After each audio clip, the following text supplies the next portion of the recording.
Bharatiya Janata party ने 46वां स्थापना दिवस मनाया। इस मौके पर पार्टी कार्यकर्ताओं को संबोधित करते हुए जेपी नड्डा ने जहां वक्फ बिल को लेकर सरकार के कदम पर अपनी बात कही, तो वहीं उन्होंने कांग्रेस पर शाहबानो के फैसले को लेकर तुष्टीकरण का आरोप भी लगाया। रिपोर्ट देखिए।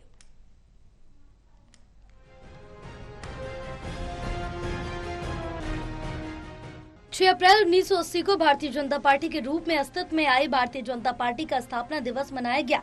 इस मौके पर बीजेपी अध्यक्ष जेपी नड्डा ने बीजेपी के केंद्रीय कार्यालय में जहां कार्यकर्ताओं के साथ ध्वजारोहण कार्यक्रम में भाग लिया, वहीं दूसरी ओर उन्होंने पार्टी के स्थापना सदस्य पंडित दीनदयाल उपाध्याय और श्यामा प्रसाद मुखर्जी की प्रतिमा पर माल्यार्पण भी किया। इस मौके पर दिल्ली की मुख्यमंत्री रेखा गुप्ता और बीजेपी अध्यक्ष वीरेंद्र सचदेवा भी मौजूद रहे। जेपी नड्डा ने कहा कि आज विपक्ष भी अगर हम पर कोई बात कहता है तो वो भी हमें दुनिया की सबसे बड़ी पार्टी कहकर संबोधित करता है। आज के दिन हमें श्यामा प्रसाद मुखर्जी जी को, पंडित दीनदयाल उपाध्याय जी को, अटल बिहारी वाजपेयी जी को, आडवाणी जी को, कुशाभाऊ ठाकरे जी को, सुंदर सिंह भंडारी जी को, जगन्नाथ राव जोशी जी को, ऐसे महान एक लंबी श्रृंखला है जो आज भारतीय जनता पार्टी का ताज दिख रहा है, उसके ये नींव के पत्थर रहे हैं। ये हमको ध्यान रखना है और इसी कारण से आज हम इस मुकाम पर पहुंच सके हैं कि हम दुनिया की सबसे बड़ी पार्टी बनकर के खड़े हैं।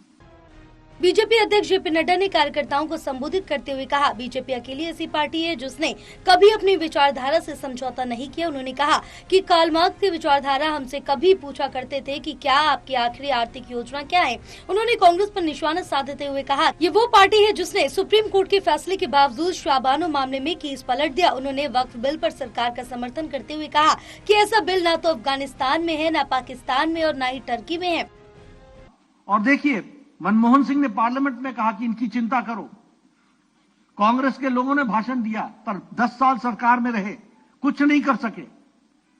ये राजनीतिक प्रताड़ना के कारण, रिलीजियस परसिक्यूशन के कारण जो लोग भारत में आए उनको नागरिक बनने का अधिकार हमारी सरकार ने दिए। इसलिए हमने आइडियोलॉजी में कोई कॉम्प्रोमाइज नहीं किया। जो हमारी विचारधारा थी उसके साथ हमने कभी कॉम्प्रोमाइज नहीं होने दिया। और इसीलिए मैं ये कहना चाहूंगा, अभी ये वक्फ बोर्ड का टर्की में नहीं है, सब जगह पर एंडाउमेंट्स सरकार ने ले लिया। सरकार वक्फ की प्रॉपर्टी को चला रही है। हम तो सरकार भी नहीं चला रही है, हम तो जो चला रहे हैं उनको हम बता रहे हैं कि नियम से चलाओ और नियम से चलना ही पड़ेगा। इस बात को वक्फ बोर्ड ने कहा। बहरहाल भारतीय जनता पार्टी ने 46वां स्थापना दिवस मनाया। अपनी इस यात्रा के साथ आज जहां 7 राज्यों में वो एनडीए के साथ सरकार में, वहीं 15 राज्यों में भारतीय जनता पार्टी की अपनी सरकार है। अब देखना ये होगा पार्टी आने वाले दिनों में होने वाले चुनावों में कैसा परफॉर्म करती है। टोटल टीवी के लिए ललित नारायण कांडपाल की रिपोर्ट।